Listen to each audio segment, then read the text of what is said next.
So, hello all, good evening. This is Muthukumaran here, your mastermind faculty.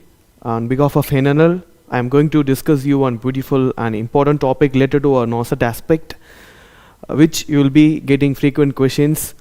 So, I hope this session will be helpful.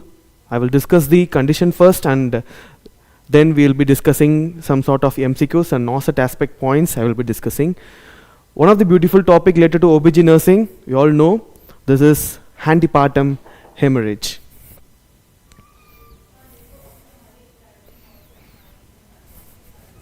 Always put your wire on backside, okay?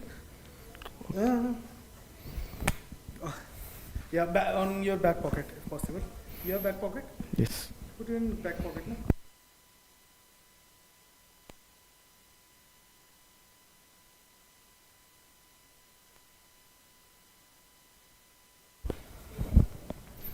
Okay, sorry.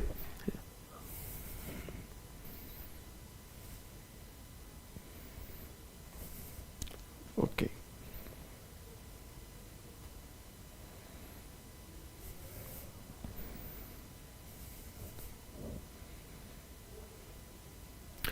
Okay.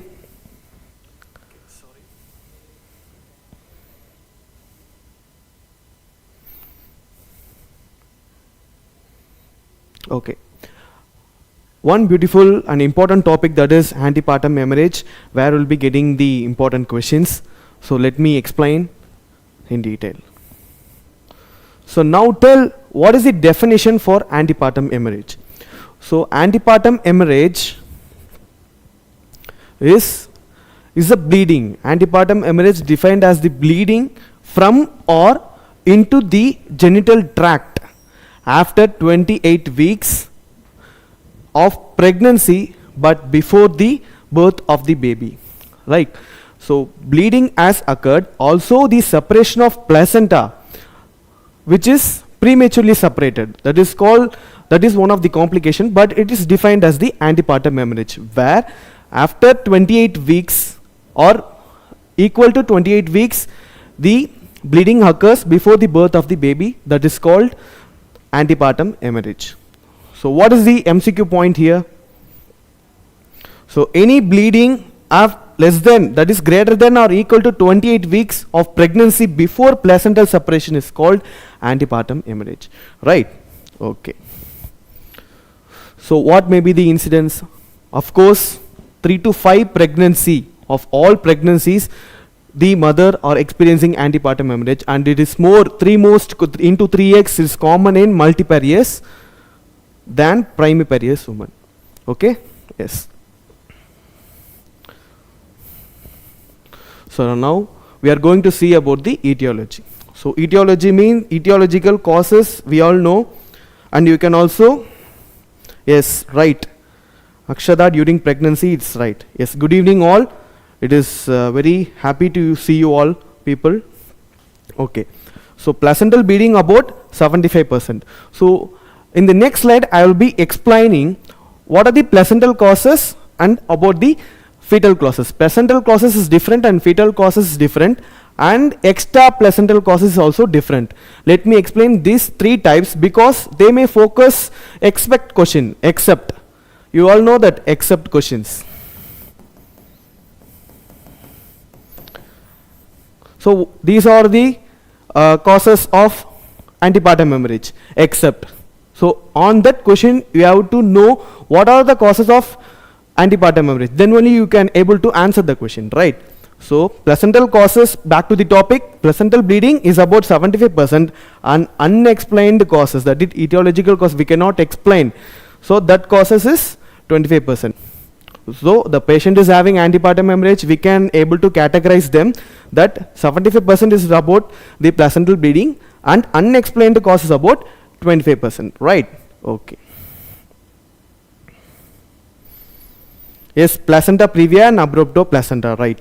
We'll be explaining on the, we'll be having the discussion. Okay.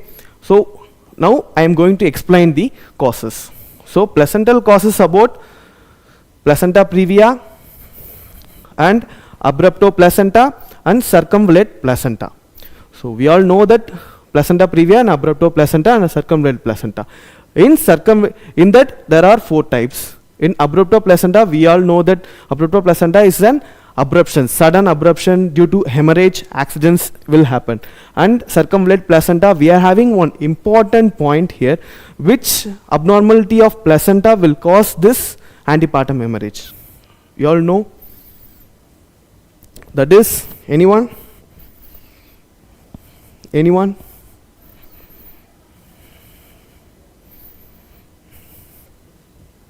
Yes?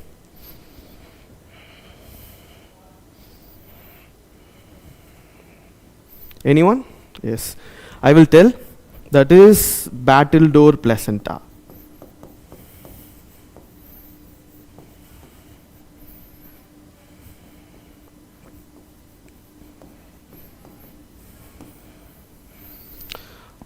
This battledore placenta is one of the cause to happen this antepartum hemorrhage. When coming to vasa previa, this is the fetal cause. What is vasa previa? Sudden bleeding due to the fetal aspect. Okay. In which type of placenta this vasa previa can happen? That is velamentous placenta.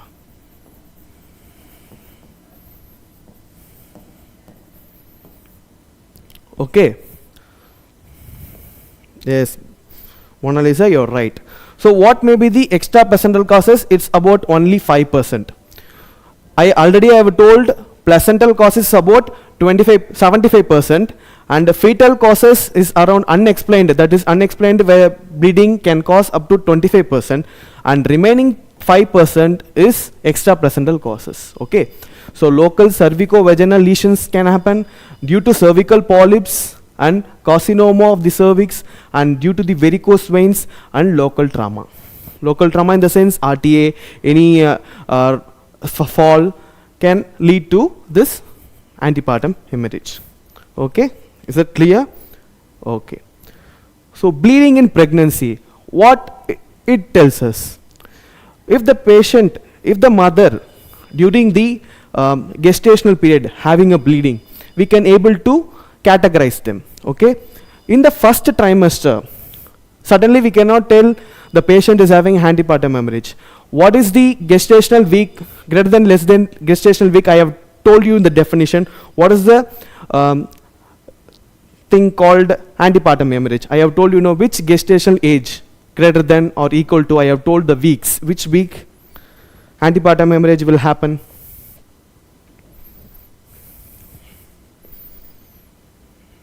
Come on. It is 28 weeks, right? I have told you. Greater than or equal to 28 weeks. So now, in the first trimester, if the bleeding is happening, what is that?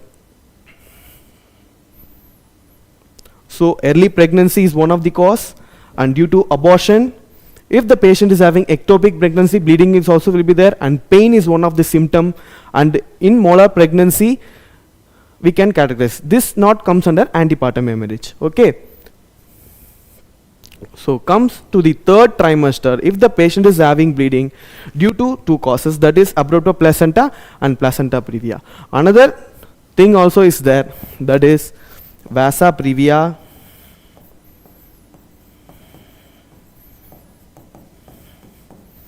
and rupture, uterine rupture. Okay. Okay. Yes. Now we are moving on to the classification of APH, that is classification of antepartum hemorrhage according to the site of the placenta. Right. What is the site? This is considered, this is as the uterus. Okay. This is as the uterus, uterine lining, fetus is here. I am not good on that drawing and all. You just consider this is the uterus. Okay. If the accidental hemorrhage or abruption is happened in the upper uterine segment, that we can classify upper uterine segment. If antepartum hemorrhage due to placenta previa, that is lower uterine segment. According to the site, we can categorize. And unclassified antepartum hemorrhage, that we cannot able to classify, that it may be in the upper or it may be in the lower, or due to any other causes the bleeding can happen. Okay, this is the site of the bleeding. So now we are going to discuss the types. I have discussed the types according to the site of the placenta, where the placenta has to be situated. It's accidentally dissociated. Okay, now we are going to see about the types. Okay, what I have told already. What are the types? First main type is abruptoplacenta.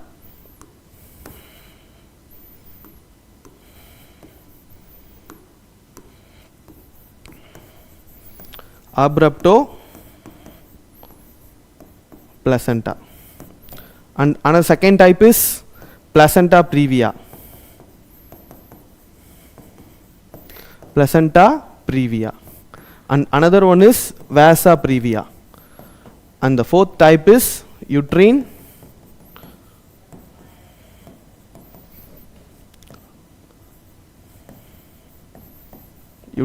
rupture. So these are the four important points here. So already you will be getting an idea. You will be getting an idea that abruptoplacenta and placenta previa, vasa previa already I have discussed. What is uterine rupture? So who are the risks? Who are the people under risk to have this uterine rupture?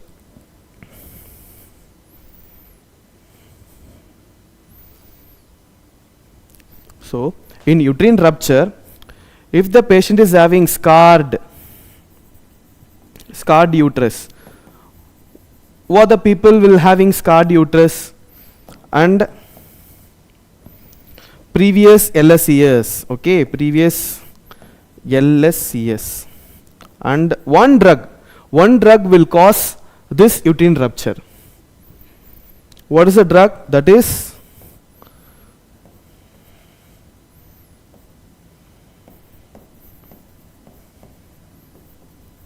drug causes this is misoprostol. Misoprostol drug can cause uterine rupture, and this should be contraindicated in previous LSCS. Okay, this point you should know. Okay, now we have discussed about the types.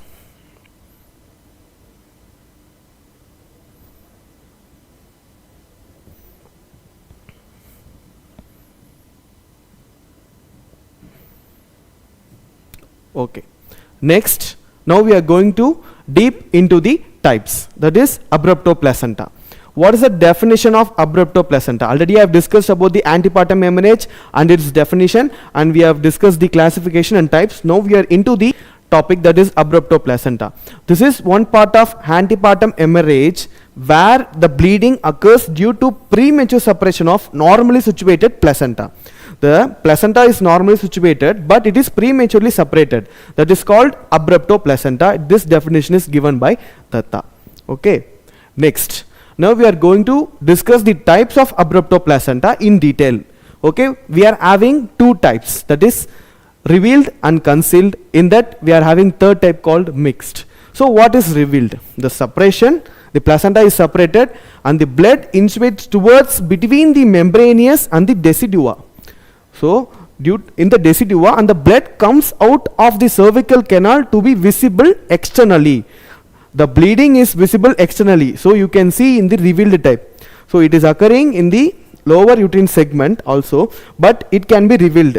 The bleeding is visibly can be seen. So in that itself, if concealed, the blood is pulled, or hematoma like substance is happening in the upper uterine segment. So it is sealed here. The bleeding, it is the worst thing here. Okay, if the patient is having concealed abruption, the symptoms will be quite reduced.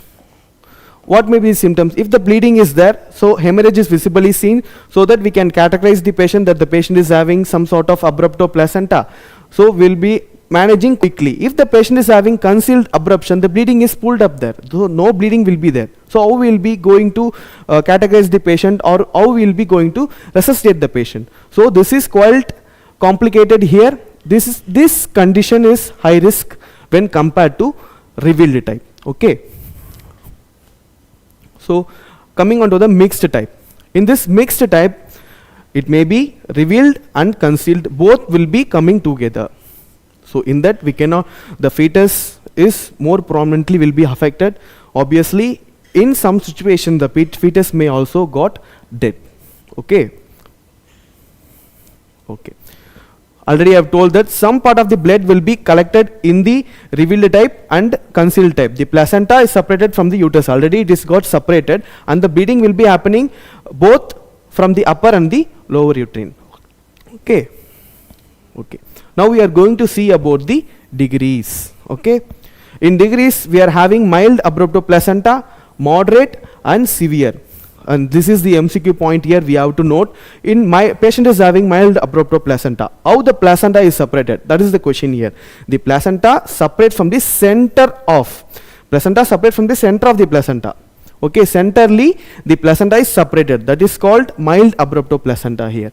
When coming on to the moderate, yes, LSES, Mona Lisa, you are correct.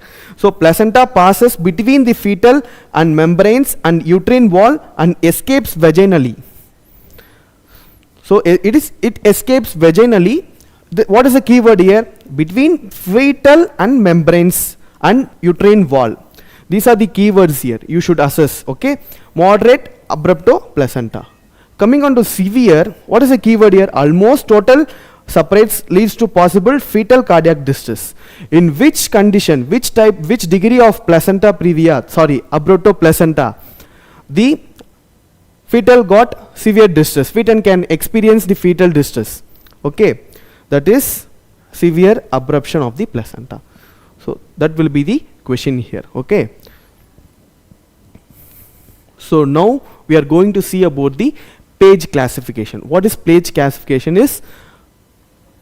That is the antepartum hemorrhage. In the abnormal uterine bleeding, we can able to categorize the patient according to their symptoms. Okay, if the already it is given, that is grade 0, so maybe asymptomatic. So again, what this in grade 0, we cannot able to categorize the patient, the mother, after delivery. During the delivery we can able to categorize. During delivery only we can able to categorize, because they are asymptomatic. We may not know the mother is abruptoplacenta is having or not. We cannot able because asymptomatic we cannot able to predict that. During delivery only we can able to identify. If we are identifying during delivery, we can categorize as grade 0. Then during placental examination,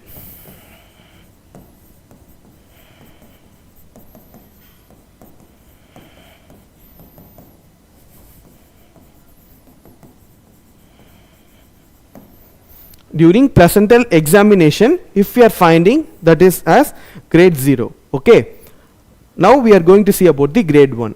In grade 1, what may be the mild symptoms will be there? What are the mild symptoms? Retroplacental bleeding. Retroplacental bleed will be there.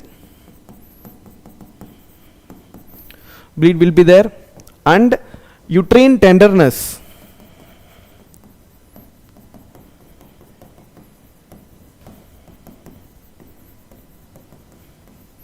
May be plus or positive.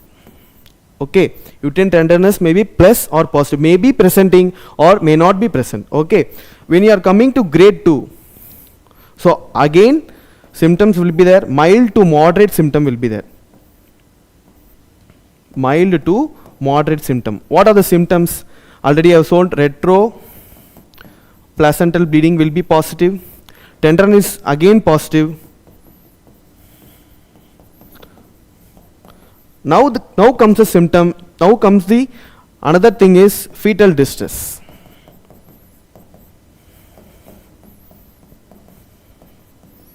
And in some cases, some of the mother can experience the symptoms of shock. The bleeding is happening. What type of shock the mother can experience? Come on, tell me the answer.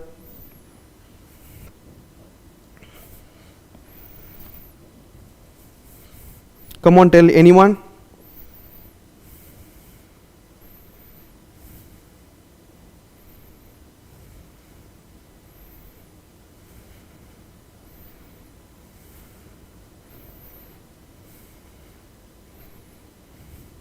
Come on. The mother is experiencing hemorrhage. Bleeding is there. Which type of shock the mother can experience?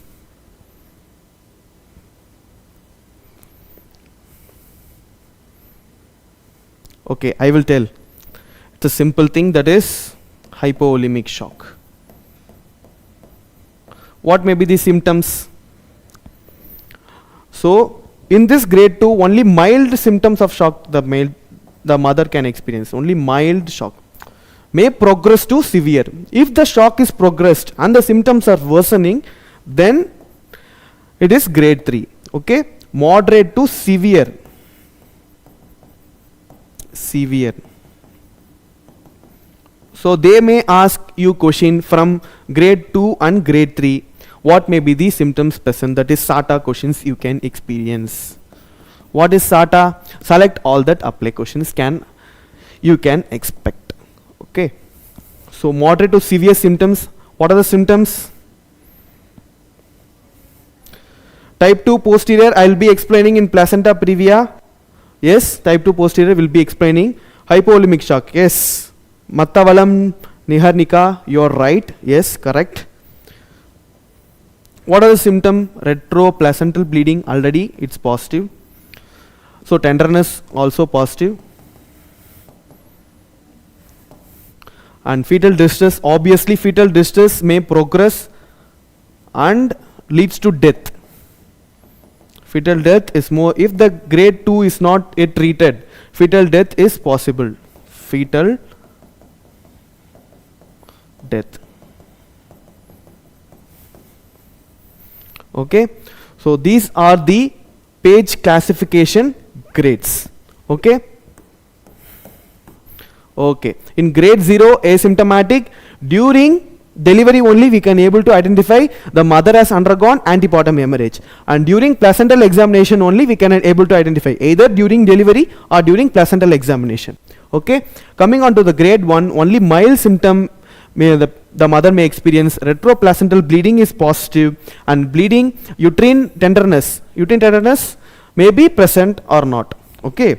And coming on to the grade 2, this is quite confusing, grade 2 and grade 3. Mild to moderate symptom the mother may experience, that is retroplacental bleeding. Tenderness is also positive. Fetal distress, the patient may experience mild shock. So what the symptoms? Okay, hypotension and tachycardia, obviously. And moderate to severe, the grade 3 comes, and retroplacental bleeding is positive. Uterine tenderness is also positive.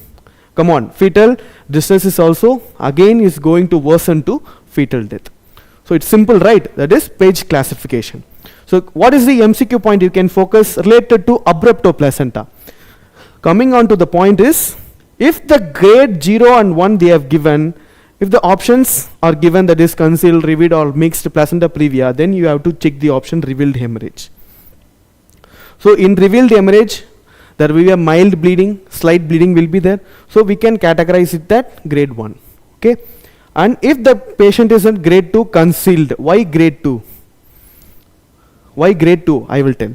So if the patient is having concealed type of hemorrhage, the bleeding may not be physically visible, but the patient may experience the symptoms of shock because no bleeding will be there. The bloods are pulled inside the uterus itself. Then the patient may experience the symptoms of shock. Uterine tenderness is also positive because the uterine size will be get increased, and fetal distress may also be positive. So that if the grade 2 is there, concealed hemorrhage, we can click. If grade 2 and 3, it may be mixed type. So in both the types, grade 2 and 3 can come. Okay. Yes. Is it clear? Now we are going to see about some of the important etiological factors in quick way. So if the patient is having hypertension is pregnancy, that is gestational hypertension. If the patient has undergone any trauma, obviously abruptoplacenta is related to trauma. Needle puncture at amniocentesis. Come on, tell me, and which week amniocentesis is done? That is your question here. Sudden uterine decompression, delivery of the first twin baby.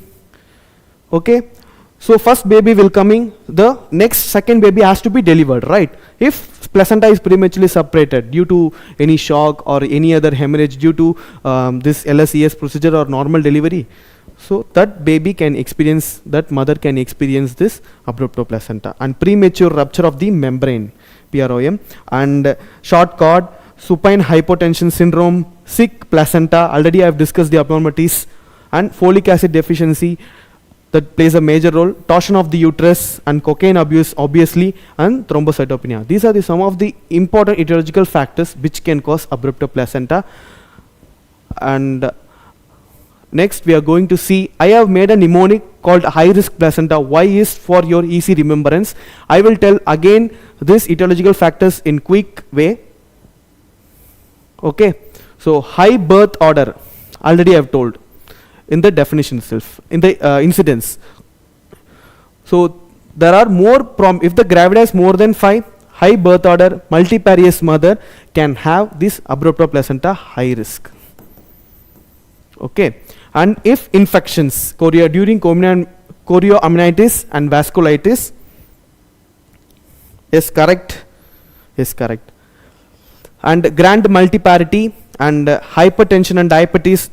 H comes for high birth order, I comes for infection, G comes for grand multiparity, H comes for hypertension, and R comes for reoccurrence of the risk, tenfold increase in subsequent pregnancies, multiple pregnancies, and increased maternal age. Increased maternal age, we can say above 33 to 35 years. Above 35 years also we can say high maternal age. Smoking, obviously smoking and alcohol are the high risk factors for this hemorrhage during the gestational age. Clotting factor defects.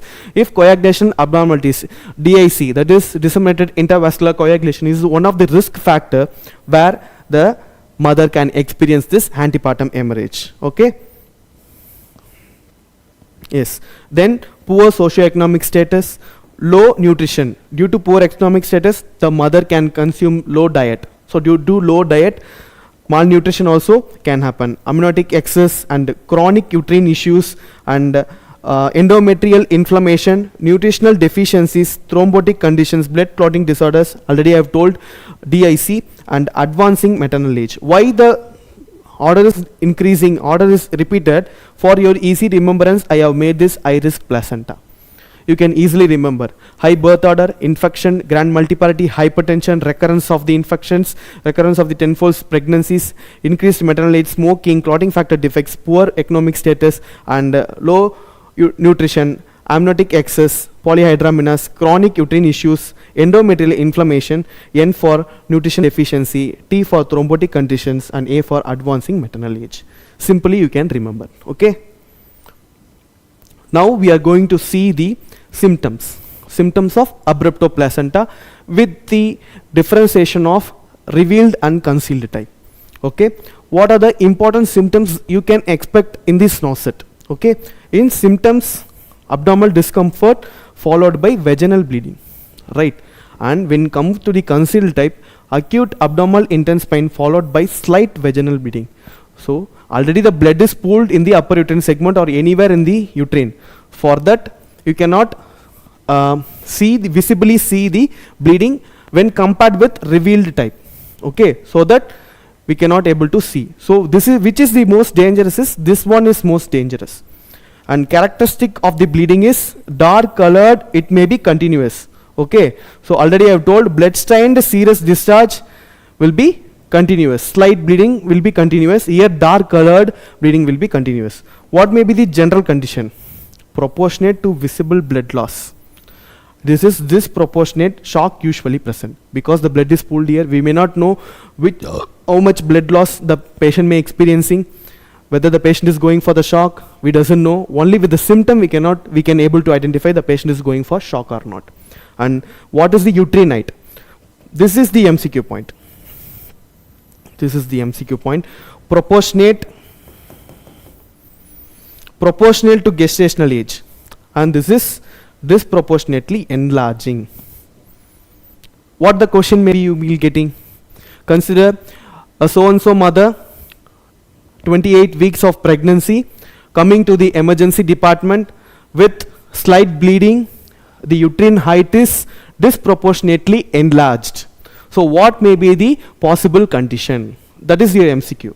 Okay, like that they will be asking you the question. If you learn the concept clearly, you will be blindly clicking the answer, concealed abrupto placenta. If some confusion is happening, whether it is revealed or concealed, whether it is a mixed type. If there is a mixed type, you will be having a confusion.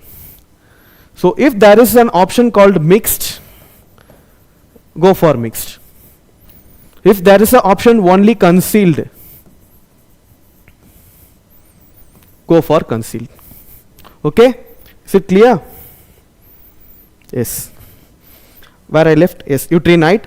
What does a uterus feel? Already I told about the tenderness. Normal with local tenderness, because bleeding is visible. The bleeding is happening in the lower segment. So normal with local tenderness will be there. Here, the mixed type, it is tense, tender and rigid. Okay. And what are the fetal parts? Fetal parts is visible. We can able to palpate in revealed type. In revealed type we can able to palpate, but not in concealed type, because already the blood is occupied, placenta is also separated. Okay, it is difficult.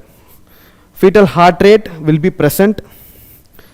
We may not know in concealed type, it may be absent. Fetal may be in distress to death. Okay, that is the point here.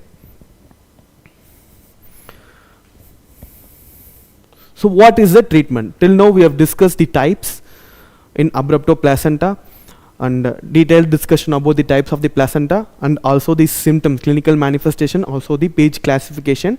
Now we are going to see about the treatment. Okay. Okay. Immediate delivery. So vaginal delivery if stable, consider this point. If the mother is stable, vaginal delivery we can do. Fetal heart rate reassuring should be done. Fetal is death. If the fetal is death, we can do LSES or vaginal delivery. Sorry, spontaneous vaginal delivery. Come on, tell me.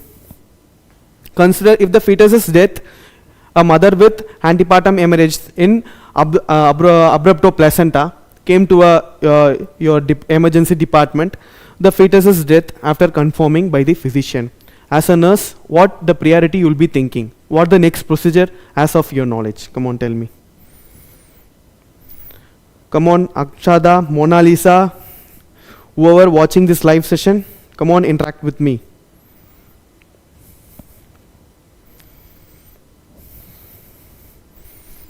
LSES. Why? The fetus is death.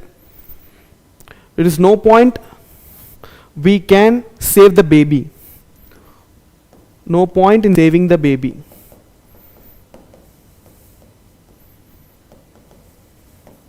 No point in saving.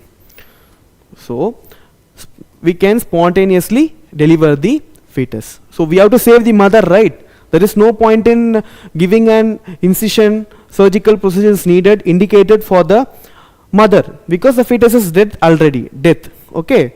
This point you should remember. So next is amniotomy speeds the labor, okay, and reduces the complications. Second point, the treatment. And C-section for distress. If the fetus is distress, okay, distress is happening, the heart rate is prolonging, then we can consider C-section. Okay, and failed labor in induction, it may cause severe complication. Okay, these are the immediate delivery, immediate plan we can do. And nursing care, now we are focusing on the nursing part. Okay, obviously monitoring oxygen supply to the fetus, pain and bleeding management. Bleeding management is done by us only, right? And prevent fluid loss to provide emotional support. These 3 points can be done by the mother, done by the nurse, sorry. Then obviously what other things can we do?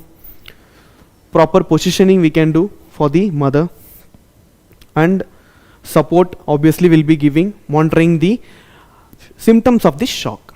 These are the important nursing care we can do. Okay. Next. So what are the complications and the emergency management? Maternal complications, already I have told, shock will be there, hemorrhage will be there, coagulation disorders. What is DIC here? Lacking of the clotting factors. Okay. And oliguria, anuria will be there. PPH, already I have told, that is postpartum hemorrhage. What is Sheehan syndrome here? This is due to the blood loss. Due to the blood loss, damage to the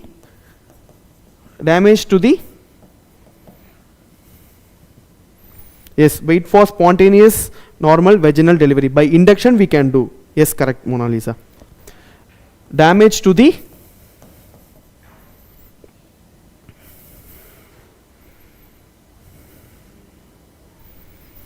damage to the pituitary gland.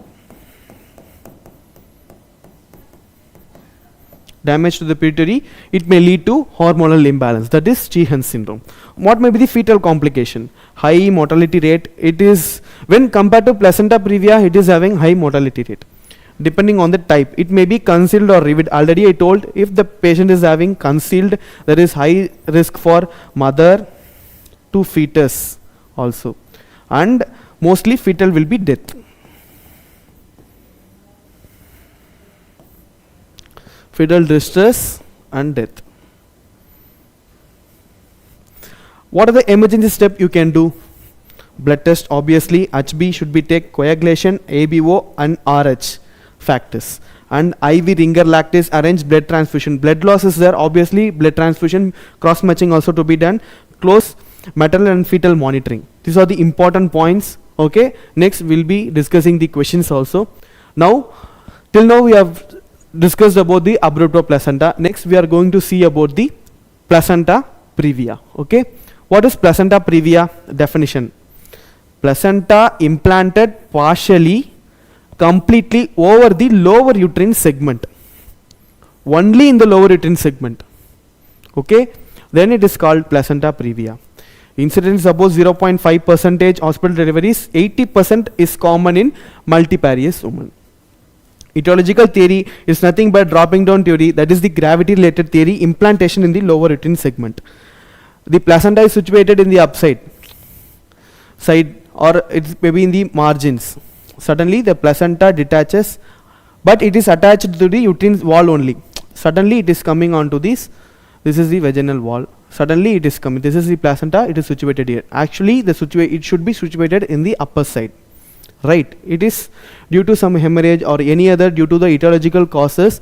It may hypertension, diabetes, any other trauma, mild things. The placenta is situated in the lower uterine segment. Okay, now we are going to discuss about the types also. And defect in the decidua, chorionic villi spread widely for this nourishment. Okay, next thing. Obviously, you all know. Some people are eagerly waiting for that. That is Mona Lisa. That is, we are going to discuss about the type. You ask the doubt, right? Type 1 low lying is doesn't reaches the os. Okay. In type 2, it is marginal, touches the os but not cover the os opening. So in that we are having two types. That is type 1. Type 1 anterior, type 2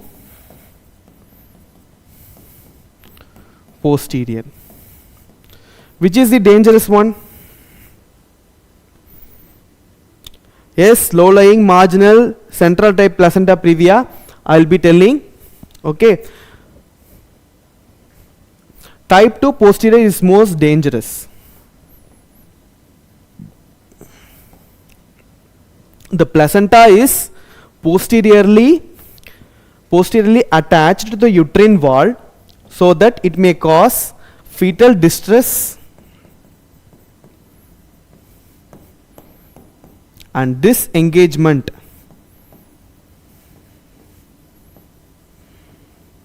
of fetal head.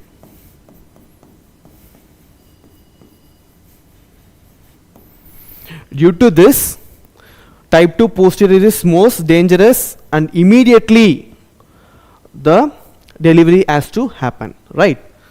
And type 3 is partial, otherwise called as incomplete. And type 4 is complete, completely covering the os. Those students who are watching already have learned, it is good, but revamp yourself. If you are having any type of doubts, I will clear now, okay? Yes. What is the MCQ point? Already I have told. Which type of placenta previa completely cover the os?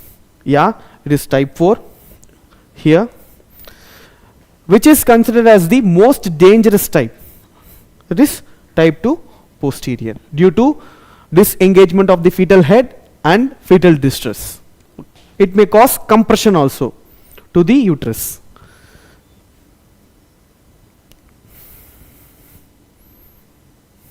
Okay. Now we are going to discuss the new and old classification of the placenta previa. This is your MCQ slide. Right, this is your MCQ slide. So first one is lateral. This is type 1. Placenta edge within 2 centimeter of the os doesn't touch it. In the next slide, I will be explaining with this. See, this is the type 1 placenta previa. The placenta is situated in the lower uterine segment, but it does not touches the os. Okay.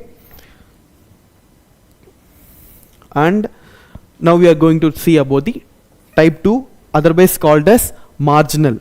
The placental head reaches the margin of the os. Only the margin of the os is reached. Somehow the margin of the os is reached. Now coming on to the type 3, that is incomplete or partial. Placenta is partially covering the os. You can see in this image.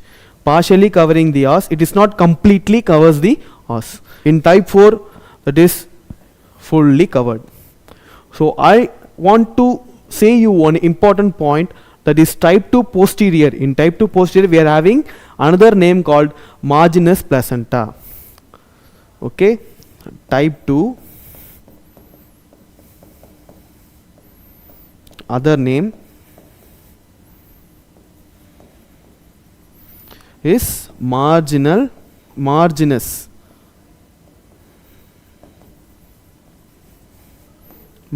placenta. This also can be asked. Instead of giving type 2 posterior, they may give this marginous. So you have to update yourself. So coming on to the new classification. Okay, if lateral or type 1 placenta previa, the name is they are classified as low lying placenta. If marginal, incomplete, complete, type 1 anterior, type 2 posterior, we call it as placenta previa. Right? Yes. Okay. Is it clear? Good evening, good evening. Is it clear for you all? Okay. Now we are going to discuss about the clinical features. The sudden onset painless delivery. Painless bleeding. So in abrupto placenta, what I told, uterine tenderness will be there, patient will be, the mother will be having painful bleeding. When we consider here, that is painless bleeding will be there, and recurrent unrelated activity will be seen. What are the signs? Uterine may be soft, relaxed uterus can be seen, and floating fetal head malpresentation is one of the thing. Okay, meaning how we are going to diagnosis we are going to do no vaginal examination. If we do the vaginal examination, obviously we are going to disturb the placenta and it may lead to fetal distress. Obviously hemorrhage is also one of the risk. First risk we can give for hemorrhage, and fetal distress we can give for secondary thing. And placental localization, we can use placentography, Doppler and MRI. These are the possible diagnostic evaluation we can do for placenta previa. What is the MCQ tip here? Most common symptom of placenta previa, that is painless vaginal bleeding. Why vaginal examination is contraindicated? Severe risk of hemorrhage. Why I am stressing on this point? Most probably this is a repeated NORCET question. Repeated, these two questions are repeated NORCET questions. NORCET aspect. You can expect this question also.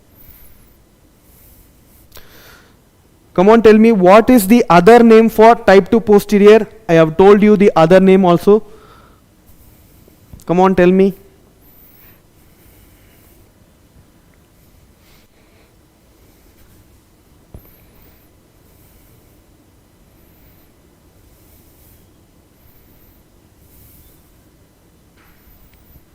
Okay, marginous placenta. Okay, complications and treatment. What are the maternal complications? In antepartum, hemorrhage is there, malpresentation, premature labor. Already I have discussed. And during labor, cord prolapse. Cord prolapse can happen. It may lead to fetal distress. Slow dilatation because it is covering the os. Increased C-sections is possible. We may not able to normally vaginally deliver the baby. Only the indicated is C-section. In postpartum, obviously due to retained placenta, PPH, postpartum hemorrhage can happen, and sepsis. In PPH, what is primary and secondary? Can anyone tell? Yes, marginous. Thank you, thank you, thank you. Bindu Kola, thank you. Rakesh Saval, thank you. That is not marginal, that is marginous. Okay. PPH, primary and secondary are there. If the bleeding occurs within 24 hours, more than 500 ml, we can consider as primary postpartum hemorrhage. Secondary, after 24 hours, if the bleeding is happening, we can consider as secondary postpartum hemorrhage. Fetal complications. If the mother is experiencing, consider a question. A mother has delivered a baby LSES who is having a known case of placenta previa, low-lying placenta previa, it may be type. So I will give a scenario. Low-lying placenta previa, the mother has experienced. Now they have undergone C-section. What is the possible complication the fetus that the newborn can experience? That may be your question. It is the option low birth weight. Okay. And birth injuries can also happen during cesarean sections, and asphyxia is most common symptom. Okay. These are the complications. Now we are going to see about the treatment. Bed rest, assess the blood loss.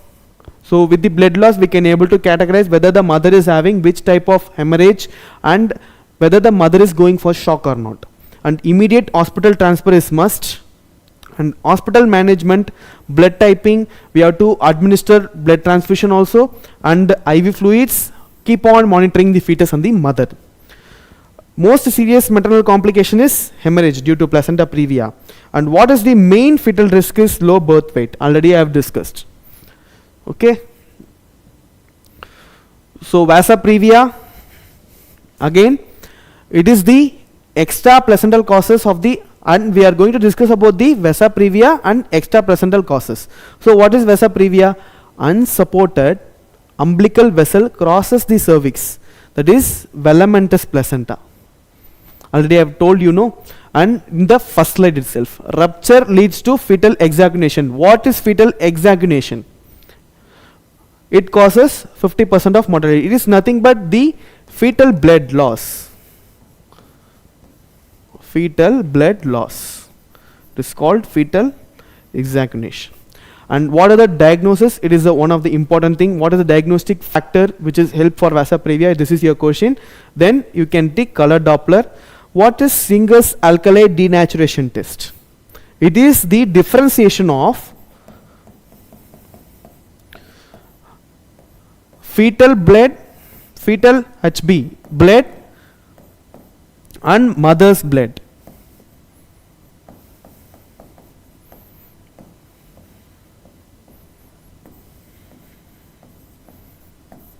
Fetal blood and mother's blood.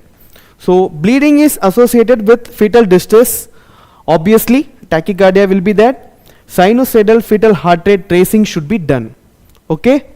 These are the diagnostic methods, and bleeding can be associated with fetal distress also. What may be the management? So if it is greater than 37 weeks, recurrent bleeding is there, delivery is recommended. So now you tell, what is the mode of delivery if the mother is experiencing placenta previa? Come on.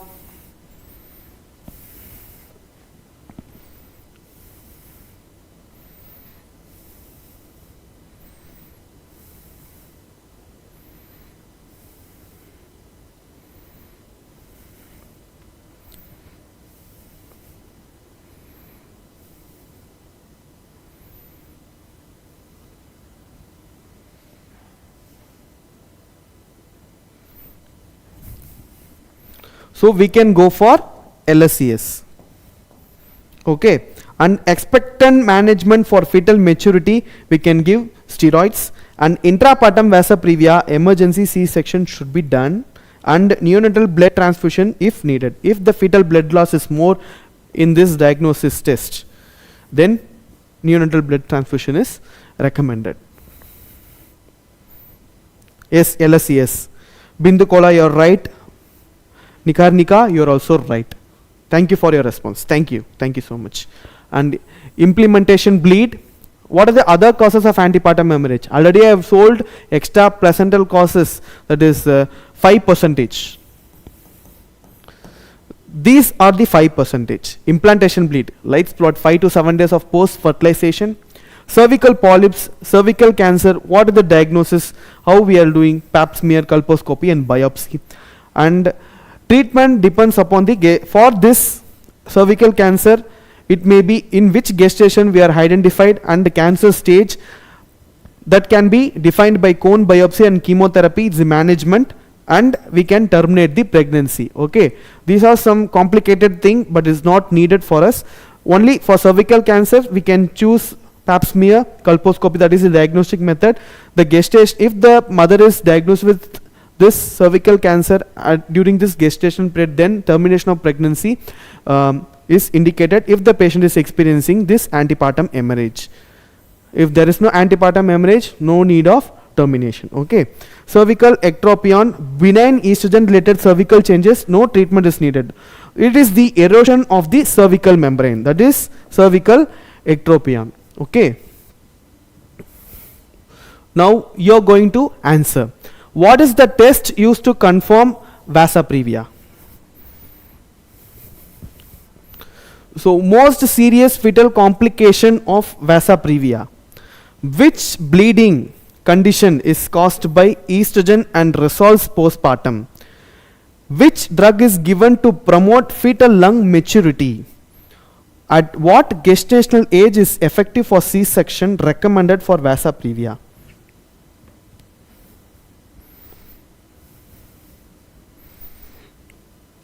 Come on.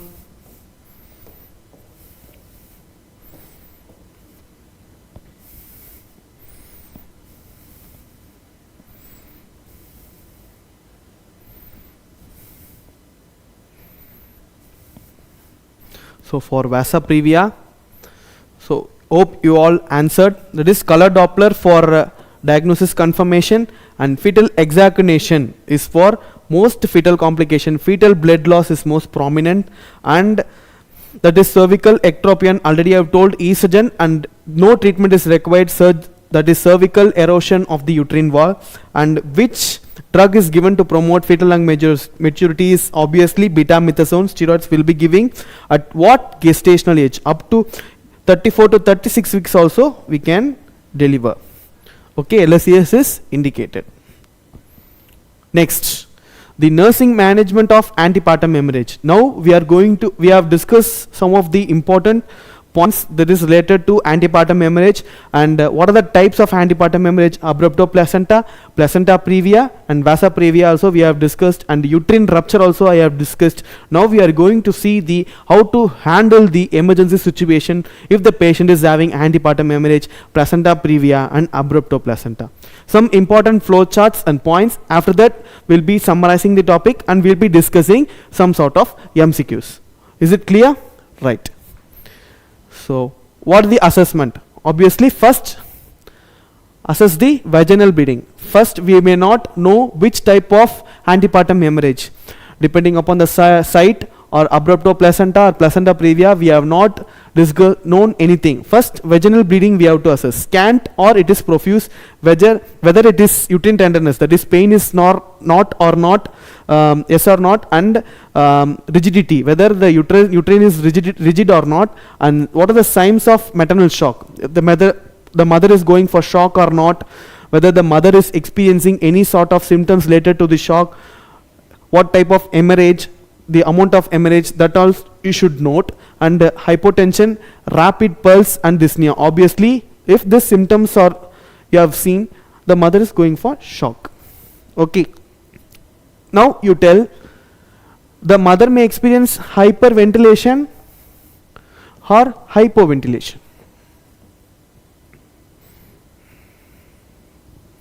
Yes, fetal blood loss. Singer alkali test. Yes, correct. Yes, correct. Yes, correct. Now you tell.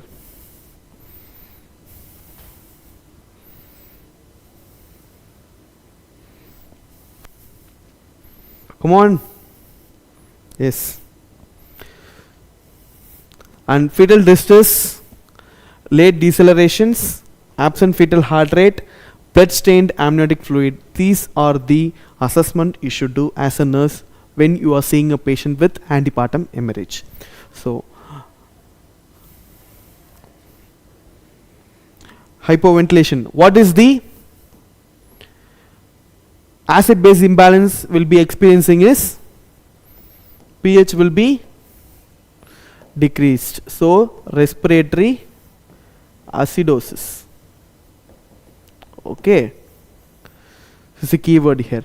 The management of so consider, I will tell you one clue. If the patient is having hyperventilation, pH will increase, like that you remember.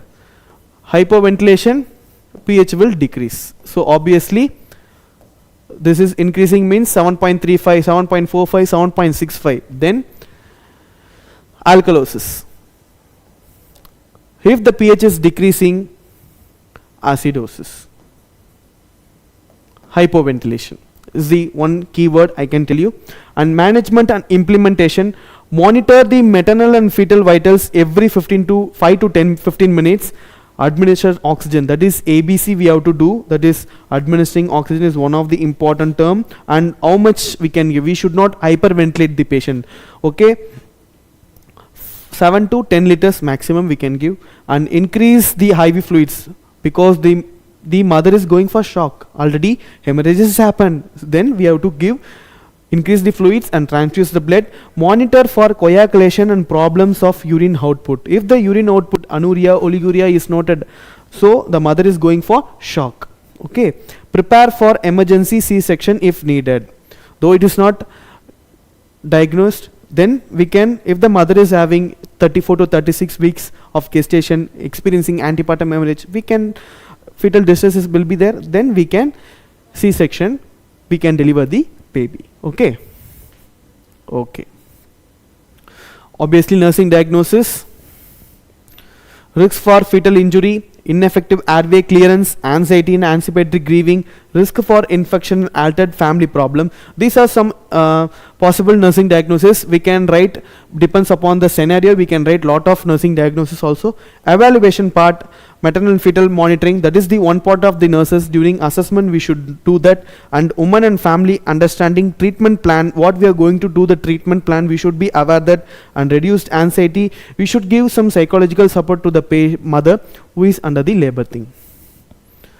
Some MCQ point, what is the main priority in antepartum hemorrhage? Maternal and fetal monitoring. First we will be going for assessment. After that, with assessment we are coming out to the plan. The mother is experiencing the hemorrhage, bleeding is there, shock, the mother is going for the shock. Then we are going to give the treatment. Okay, what is the first step in treating shock? So administer IV fluids, bolus we have to give. And which oxygen flow rate is used hemorrhage cases, that is 7 to 10 liter per minute. Okay. So now we are going to see about the management of antepartum hemorrhage, that is Unknown diagnosis. Already I have discussed the points. Now, quick, we have to do the revision. Step 1, maternal resuscitation, airway, breathing, circulation we have to do. Then IV access. Obviously, you are in the nurse, you will be having the IV access. Initially, you have to you have to do the IV access should be done, and large bore cannulas should be prescribed. Then we have to administer the fluids. Sending the labs, CBC, coagulation profiles and bloods includes PT, BTCT, that is bleeding time, clotting time, APTT, all should be done by the nurses. Grouping and cross match also should be done because the mother is experiencing the hemorrhage. Now we have to administer fluids and blood transfusion has to be done properly. Then fluid resuscitation, crystalloids and colloid solution if needed as per the physician order you should do, and monitor the vital signs and urine output. Obviously we are doing the we are giving lot of fluids to the mother, then we should monitor the vitals and urine output. If urine output is less, again the mother is having some sort of symptoms, then you have to monitor again. And fetal heart rate monitoring is also one of the important factor when managing the patient with APH. Okay. Again, if the clinical status is identified, okay, if the vitals is stable, fetal heart rate is normal, no DIC, no coagulation disorders, then we can perform trans-abdominal ultrasound. This is one of the important point here. And placenta previa is detected or not. If it is detected, confirm with transvaginal ultrasound. This is the gold standard test to confirm placenta previa. First, we are following these steps. Then after the clinical status is now stabilized. Okay. Then the vitals are stable, fetal heart rate is normal, no DIC is noted. Now we are going to do trans-abdominal ultrasound is done. Then placenta previa is still not detected, so the mother is safe now. Then again we have to confirm the placenta previa is not detected, then we have to confirm with transvaginal ultrasound. This is the gold standard test to confirm the diagnosis. No, again it is not confirmed with trans-abdominal, that is transvaginal ultrasound. Next we are going to do assess for abruptoplacentae. Okay, consider a mother is coming. Okay, mother is coming with this sort of symptoms, hemorrhage, bleeding, everything is there. Initially you have received the patient, we have access with the IV line, his patency is done, and large bowls of IV fluids you have given and noted for these symptoms. Then fluid also is given for the patient. Then you are noting for vital signs, urine output you have noted, and fetal heart rate monitoring is done. Again, then we are proceeding with the clinical status. Now we are stabilizing the mother. After stabilization, what we are doing, vitals and fetal heart rate is normal. Okay, DIC is not detected. Then we are performing trans-abdominal ultrasound. After this thing, placenta previa is not detected, then we will be confirming with transvaginal ultrasound. With this investigation, we cannot confirm the mother is not having placenta previa. Okay, it is confirmed with transvaginal ultrasound. Consider if it is not also considered with transvaginal ultrasound, then we are going to assess for abruptoplacentae. Okay, and vasa previa and other causes. If vitals unstable, fetal distress, DIC present, immediate we have to do for cesarean section. There is no need in identifying the respective antepartum hemorrhage. Okay, if the fetal is having any distress, vitals are unstable, there is no point, immediate LSES. This is your MCQ point.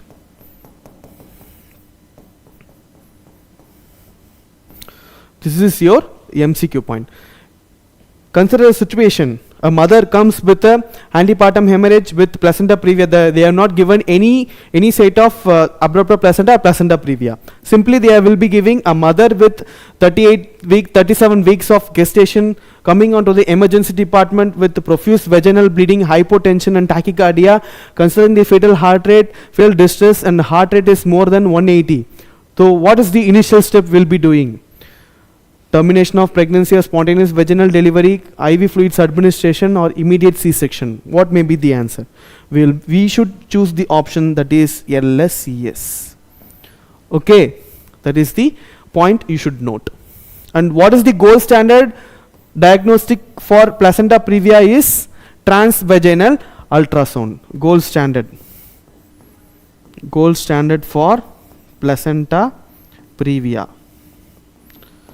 TVS. TVS by company, right? That is TVS, transvaginal ultrasound. This is the diagnostic test. Now we are going to see about abruptoplacenta.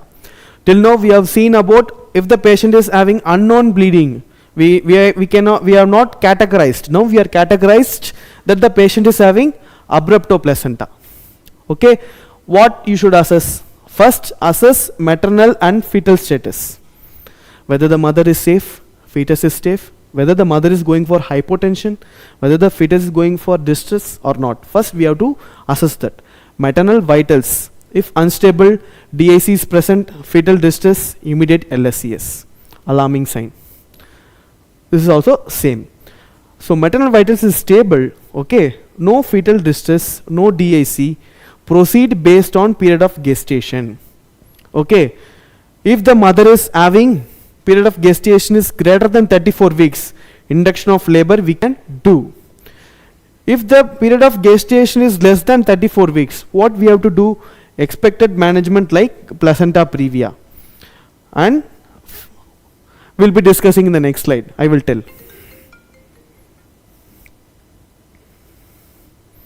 Fetal death, intrauterine fetal death can happen, and artificial rupture of membrane can also do.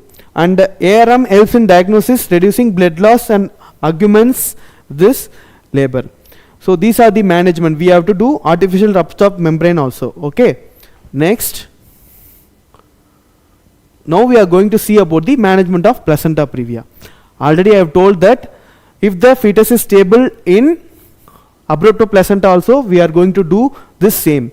Vitals is stable, no active bleeding, fetal heart rate is normal, CTG is normal, and gestational age is less than 37 weeks, no fetal congenital anomaly, USG has confirmed, which is the gold standard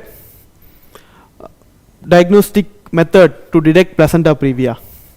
That is TVS, okay, transvaginal ultrasound. Okay. Okay, so now we are going to proceed based on the condition. All the conditions are fulfilled. Consider the vitals is stable, no active bleeding, normal CTG, and fetal heart rate is normal, gestational age is less than 37 weeks, no fetal congenital anomaly. Now we are going to do is, we are going to implement McAfee and Johnson regimen. What is McAfee and Johnson regimen?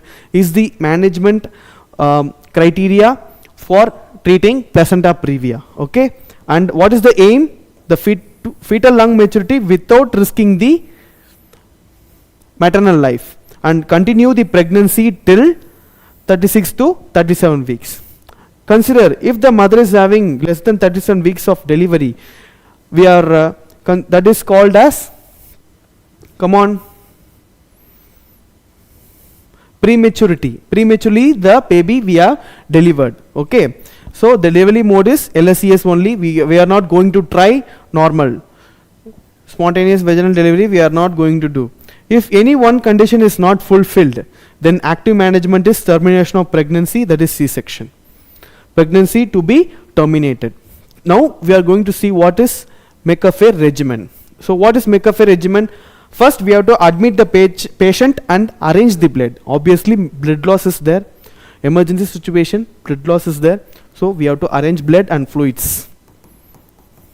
Fluids, already I have told, blood test, IV axis. Okay, then what we are going to do, we have to administer fluids also, already I have written. Okay, then give corticosteroids for fetal lung maturity, which is the most drug given is betamethasone and Dexa. Okay, if contractions and gestational age is less than 37 weeks, we have to give tocolytics. What are the tocolytics we can give? Nifedipine and magnesium sulfate. And we can also, another tocolytics is indomethacin and terbutaline. this indomethacin is contraindicated and is not given. Why? Means premature closure of patent ductus, PCPD, premature closure of the patent ductus. So this indomethacin we are not giving, and physician also will give terbutaline, that is beta 2 agonist, but it may proceed, it may having a side effects of shock. It may represent hypotension and tachycardia. So hypotension and tachycardia we can expect. So terbutaline is also we are not giving to the patient. Tocolytics is given. Now we are giving MGSFO for neuroprotection if the gestational age is less than 32 weeks, and anti-D for anti-negative patients. Okay, what is the dosage of administering this anti-D dosage? Anyone can tell in the chat box? Yes.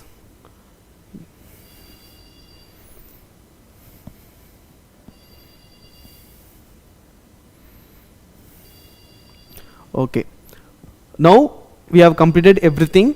Now we are going to see the complications and association. So in DIC, what is the MCQ point? Most common cause is abrupto placenta. If the abrupto placenta is there, what is the most common cause? Is DIC. If the DIC is present for the mother, abrupto placenta we can expect. Okay. Preterm labor due to thromboplastic release. Okay, premature labor can happen. This is the one of the complication, and covalent uterus seen in concealed type. Okay, and in hemorrhage, no hysterectomy is required. So retroplacental clot is also one of the important complication, and DIC, intravascular coagulation, already I have told. Most common cause, that is abrupto placenta, again it is repeated. Okay, other causes, other complications association: intrauterine fetal death, amniotic fluid embolism, septic shock, acute fatty liver in pregnancy. Management of DIC, already I have told, this point comes here. So fresh frozen placenta and cryoprecipitate, this is the one of the management for DIC.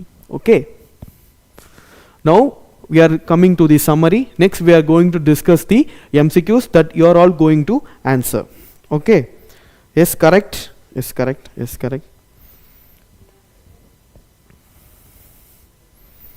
In placenta previa, abrupto placenta, vasa previa, quick revision we are going to do. There will be no abdomen pain. Abdomen pain will be positive. Painless vaginal bleeding will be there in placenta previa. In vasa previa, no abdomen pain, only bleeding will be there. In uterine rupture, abdomen pain is most prominent.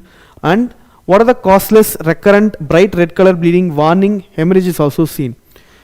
What are the precipitating factors? Is pregnancy due to hypertension, trauma, premature rupture of membrane. And it's not recurrent, dark red vaginal bleeding, accidental hemorrhage can happen. Due to accidental hemorrhage, abrupto placenta is happen. Okay. Fetal blood loss, if the blood loss is positive, marked fetal distress is there. After artificial rupture of membrane, fetal distress and bleeding will be positive. It is most commonly seen in velamentous insertion of the cord. It's a placental abnormality. Uterine rupture, already I have told, most common is unscarred is obstructed labor. If scarred due to previous C-section, okay, due to previous C-section, scarred uterus. And most common drug I have told is misoprostol. It is contraindicated in previous LSCS. If the mother is having previous LSCS, misoprostol should be contraindicated. Okay. Summary points: maternal resuscitation, ABCs, IV access, fluids, labs, fetal monitoring should be done. Identify the cause. Painless vaginal bleeding or painful vaginal bleeding we should identify. Identify the type. What is the gold standard? Trans abdomen scan or trans vaginal scan we should do, and comes from the placenta previa or abrupto placenta or retroplacental clot is there or not. Management we should be based on the stability of the mother. We are going to do MEG-free regimen is going to apply in placenta previa or abrupto placenta. We are going to resuscitate the mother. So monitor steroids, tocolytics if needed. So unstable DIC, fetal distress, immediate LSCS we should do. These are the points you should note. Prevent and manage complication for DIC. If the DIC is noted, obviously abrupto placenta the mother may experience. So what the management we have to do? FFP we have to transfuse. Preterm labor, convolute uterus we should not do. There is no need of hysterectomy. Okay. So now comes the scenario based questions which we are all going to answer after the theory part. I hope till now we have some idea. I have covered most of the important aspects of the antepartum hemorrhage. Now we are going to evaluate how the classes. Okay. So 32-year-old gravida 3 and para 2, mother at 34 weeks of gestation presents with sudden onset of painful vaginal bleeding and uterine tenderness. Fetal heart sounds are not audible, right? Which of the following is the most likely diagnosis? Come on. Is placenta previa, uterine rupture, abrupto placenta or vasa previa?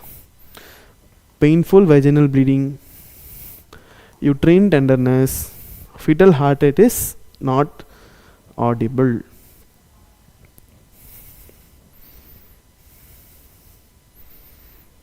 Come on, tell me.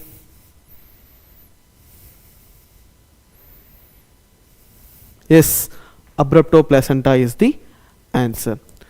You all no need again the explanation. I'll be going to the next question.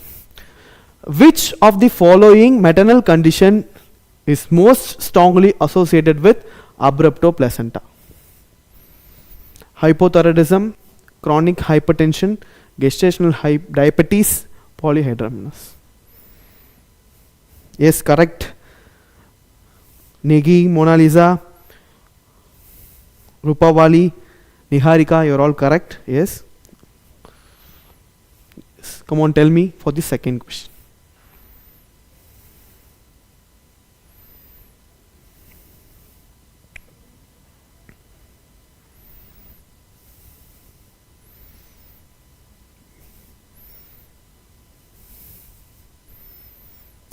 No, gestational diabetes is not strongly associated with abrupto placenta. Only hypertension.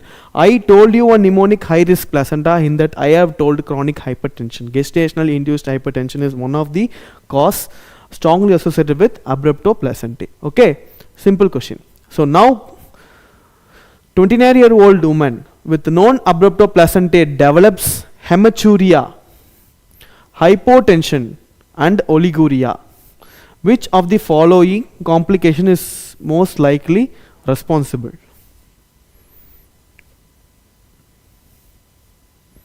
Come on. Come on. I'll be telling abrupto placenta is there. Okay. The patient is developed hematuria, hypotension, oliguria. Already the mother is experiencing shock. Okay, shock the mother is experiencing. Which is associated with abrupto placenta? I have stressed this point.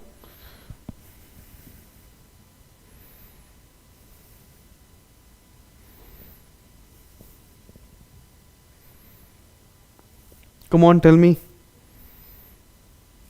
B, yes. DIC. What is the management we will be giving?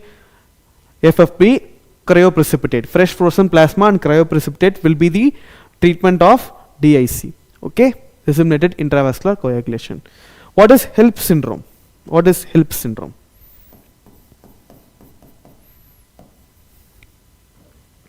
HELP syndrome.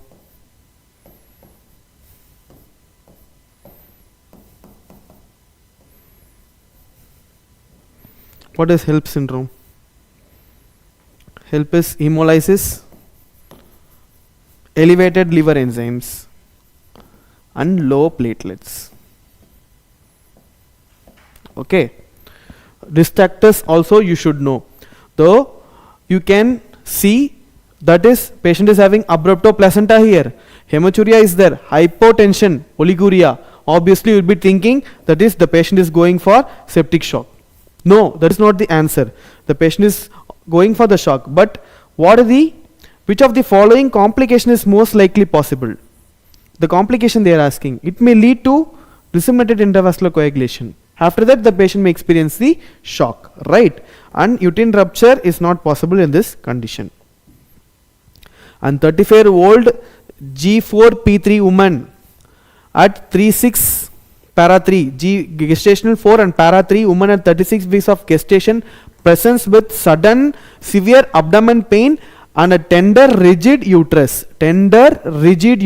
Okay, she is tachycardiac, hypotensive and pale.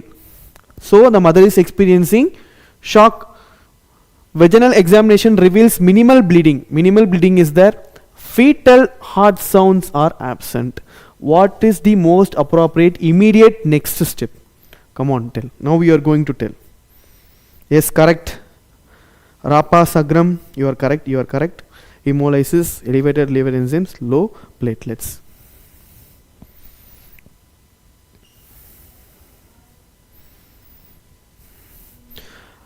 See, Sida Rupu Sujata, I will tell you one thing. So what you have to do is, you can write the theory notes side by side, you have to practice the MCQs. Then it will help you in NORCET preparation. Okay. Immediate C-section. Again you are doing the mistake here. Okay. What is the scenario you should learn? So 36 weeks of gestation, the mother is having severe abdomen pain, tenderness, rigid uterus, she is tachycardiac, hypotensive and pale. So the vaginal examination reveals minimal bleeding. The fetal heart sounds are absent. Already the fetus is dead. There is no need in giving emergency C-section. Only we have to correct the shock. The mother is bleeding. Heavy bleeding is there. Patient is going for shock, hypotensive shock. Transfusion is the first option and followed by vaginal delivery we should do. Okay. This analytical skill we should use. First identify the keywords. What are the keywords they have given? Sudden severe abdomen pain is there and tender rigid uterus is there and she is tachycardiac, hypotensive and pale. Vaginal examination revealed mild bleeding but the fetal heart sounds is absent. So why we are going to do immediate cesarean section? Only transfusion with and vaginal delivery. Other two options will not be do. After that we'll be doing. Because the fetal is dead, first we have to safeguard the mother. Okay. So other question. A 29-year-old G3P2, that is gravida 3 and para 2, woman at 30 weeks presents with sudden painless bright red vaginal bleeding on abdomen examination. Uterus is non-tender with normal tone. The fetal heart rate is 140 beats per minute. It is reactive. What is the most appropriate next step? Now you are going to answer. Yes, thank you. Yes, correct. The only thing you should have some sort of clarity while attending this scenario based MCQs. It is to consume time, but one trick you can follow: identify the keyword, go to the options, clarify yourself, then click the answer. Okay.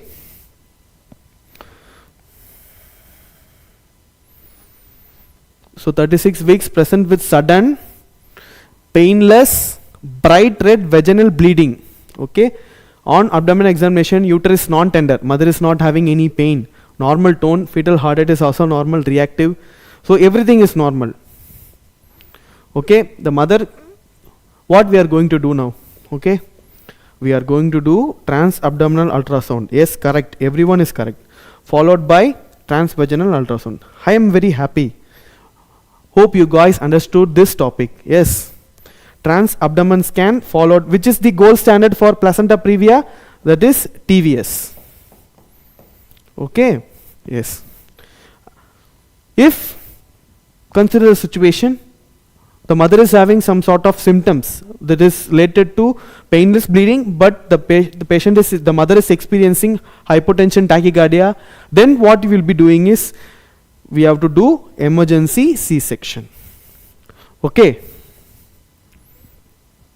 We have to safeguard both the mother and the fetus. So next question. The 34-year-old woman with a known anterior low-lying placenta at 34 weeks, she has had 2 prior episodes of mild bleeding.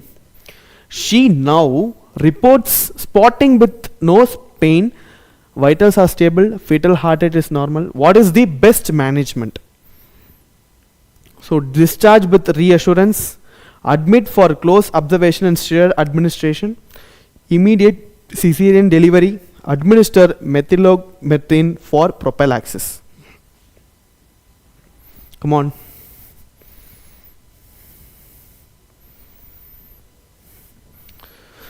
In previous question,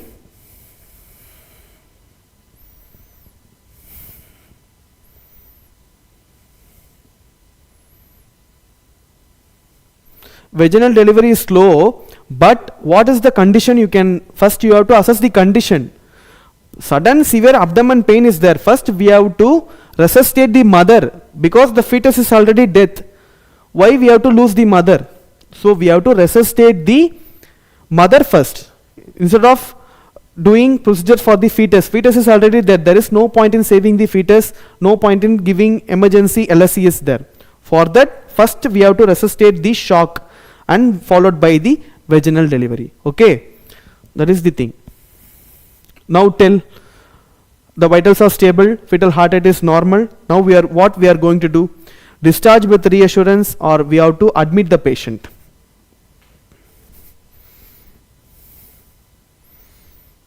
Yes, BB again, we have to admit the patient for close observation, and steroid administration is for fetal lung maturity, because it is 34 weeks. Okay.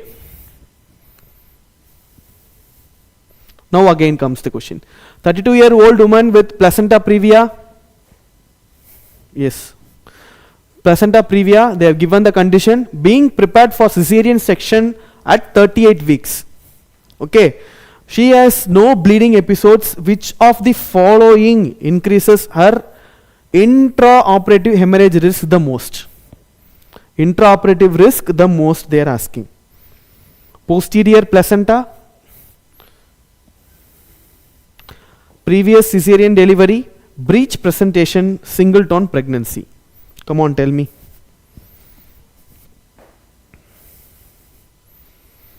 Which intraoperative hemorrhage risk the most? Placenta previa is there.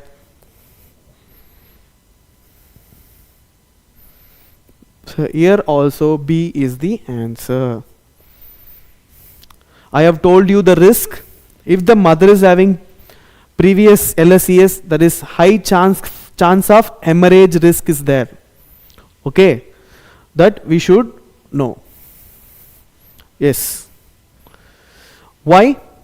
In the placenta previa, I want to tell you one important concept related to that.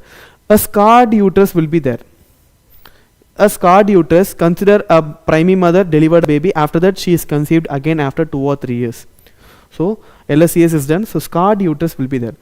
Increases risk for morbid adherence, that is the uterine wall, the placenta is situated accreta, placenta accreta, placenta increta, placenta percreta, leading to massive hemorrhage during the delivery. The anterior placenta overlying scar, and particularly it is the high risk. Anterior placenta plays the major role here. I will tell you the exact thing in this image. So consider, okay, this is the normally situated placenta here. Okay, just a minute. Okay, this is the normally situated placenta. Okay, placenta. Okay, just a minute, sorry. Okay, the normally situated pregnancy, this is the normal pregnancy. Consider that the placenta attached to the uterine wall, decidua, that is a normal thing. Okay, this is normal. Consider a previous LSES mother, placenta accreta is there. When the placenta attached too deeply into the uterine wall, so it is quite, this is the uterine wall, deeply it is attached. Consider this. Okay, it is normal here. It is normally attached. So it is invading, accreta is quite invading deeply into the uterine wall, it is attached. So consider this one. Then consider increta, placenta is invading. So attaches into the uterine muscle, it is going to the muscles. You can see it is invading to the muscles. Consider percreta, placenta percreta, when the placenta goes completely through the uterine wall, sometimes invading nearby the organs. It is completely invading. The placenta is completely invading, leads to hemorrhage and fetal distress. Anything can happen. Okay, these are the placental concepts related to this condition: placenta accreta, placenta increta, and placenta percreta. Placenta attached deeply into the uterine wall, and placenta invades into the uterine muscle. Then placenta percreta outside the uterine muscle and going to other organs, example the bladder. Okay, these are some important points. Now a 30-year-old gravida 2 para 1 at 36 weeks presents with profuse vaginal bleeding. She is pale, pulse is 124. It is tachycardia or bradycardia?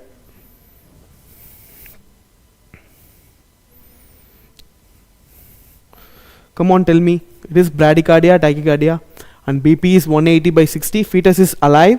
Fetal heart rate is 110 with late decelerations. And what is the next best step? So prepare for emergency C-section.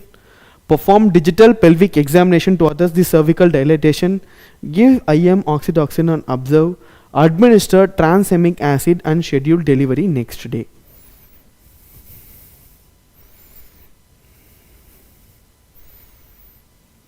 Yes, myometrium. You are correct. You are correct. You are correct. You are correct.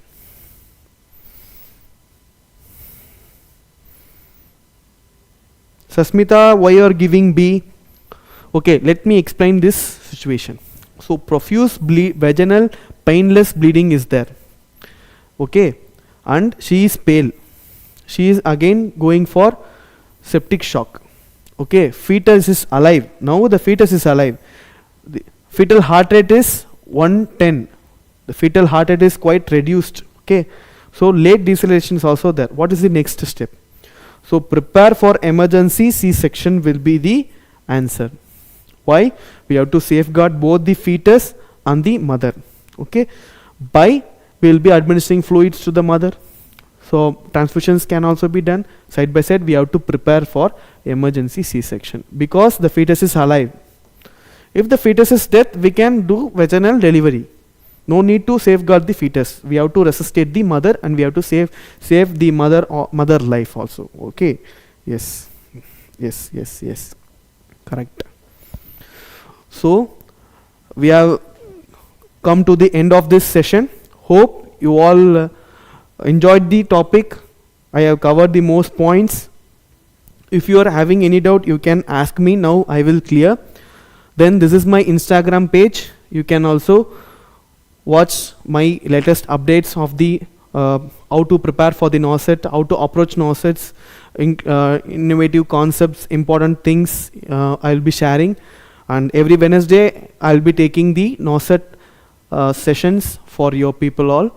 Hope the session was helpful. I hope. Thank you all. I will be giving a couple of minutes. You can also tell me which topic I can cover, I can take in the next class. Next Wednesday, which topic we can take, we can discuss. Labor process, yes, sure. Next we'll be discussing labor process or some other important topics. I will be coming with you all people. Okay. Thank you.